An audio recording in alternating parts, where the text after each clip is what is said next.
ప్రపంచమంతా అతన్ని ఒక క్రూరమైన విలన్గా చూసింది.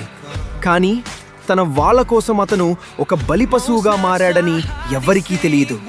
అవును, ఏరెన్ ఈగర్ చివరికి చనిపోతాడు.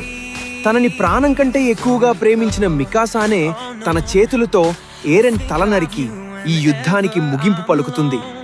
ఆ క్షణం తన ప్రేమని చంపుకుని ప్రపంచాన్ని కాపాడిన మికాసా కళ్ళలో ఉన్న ఆ వేదన వర్ణనాతీతం.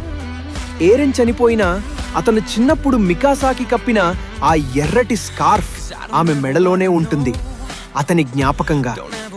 విలన్గా చనిపోయిన ఈ హీరో కథ మీకు ఎలా అనిపించింది? మికాసా త్యాగం గొప్పదా లేక ఏరెన్ లక్ష్యం గొప్పదా? మీ మనసుకి అనిపించింది కింద కామెంట్ చేయండి. ఇలాంటి ఎమోషనల్ యానిమే స్టోరీస్ కోసం చందు టాకీస్ ని సబ్స్క్రైబ్ చేసుకోండి. మన 100 సబ్స్క్రైబర్స్ టార్గెట్ కి సపోర్ట్ చేయండి.